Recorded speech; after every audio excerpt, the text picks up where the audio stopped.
couldn't agree more. The last thing I wanted to ask you about, and I wouldn't be doing my job if I didn't ask. What was when all that Obama shit went down? What was your reaction?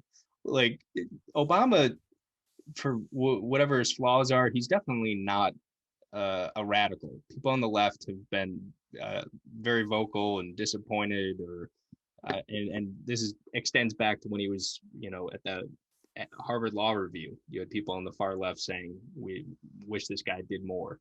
So I, the relationship there, I don't know. What were your thoughts when that was going down?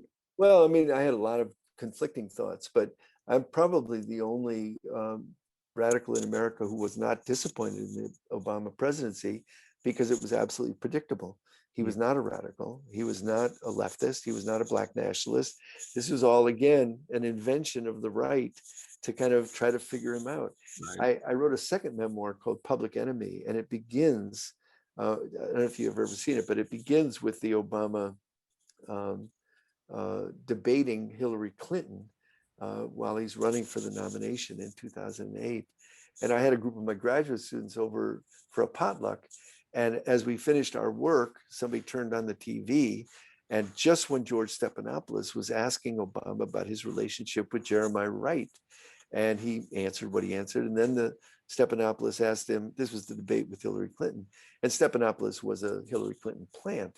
So then he says, what about his relationship with Bill Ayers, who bombed the Capitol and never apologized? And Obama said something like, oh, George, he's a guy around the neighborhood, an English professor, I think, and he to blame me for something that happened when I was 8 years old, that's ridiculous. Well, my students fell on the floor. I mean, they couldn't believe that we're watching my name beaming to tens of millions of people around the world.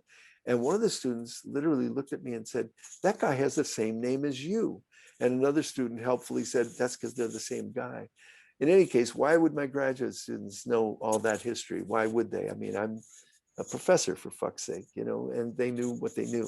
In any case, that was the beginning. And, there are a couple of things to say about it. One is that it created an unbelievable firestorm around me. Of not only, I've always gotten death threats, but this amped them up to a degree I've never heard of before. And we were under constant pressure. And I kept wanting, my kids were very smart. They were like, don't get engaged, don't talk about it, don't go on the media, blah, blah, blah.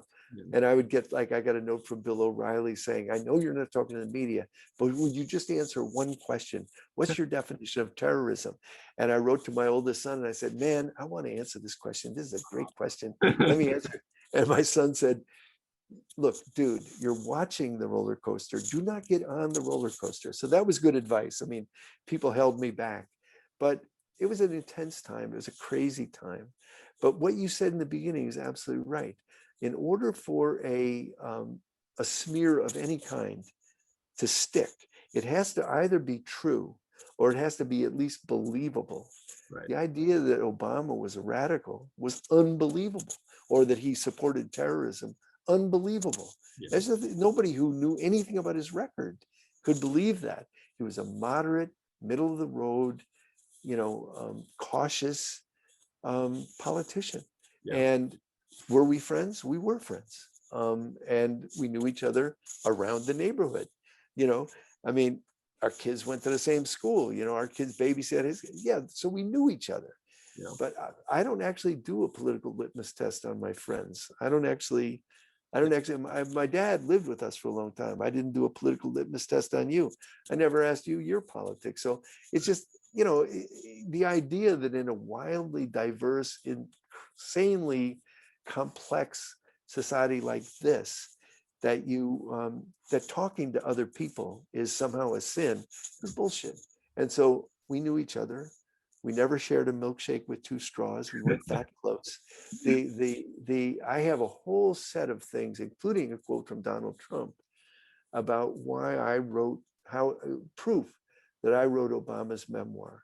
And the subtext is, this black dude isn't smart enough to write his own memoir. The truth is, The truth is, Obama's the smartest guy in any room he walks into. Doesn't mean he's a radical, doesn't mean he's a leftist even, but he is very fucking smart. And he's a good writer. Excuse me. No worries. Um, he's very smart. And so, but this line went down that I wrote Dreams from My Father.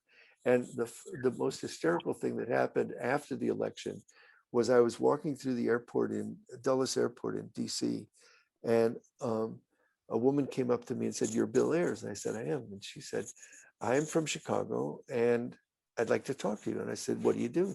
She said, "I'm a right-wing blogger." And I laughed and I said, "What do you want to talk about?" She said, "I just want to know one thing. Did you write Obama's memoir?" And I thought about it for 1 second and I had an inspiration. I said to her, I'll tell you the answer to that if you promise to publish it exactly as I say it." She said, "I will." She's got out her tape recorder. I said, "I wrote Obama's memoir, every word of it. And if you can help me prove it, I'll split the royalties with you."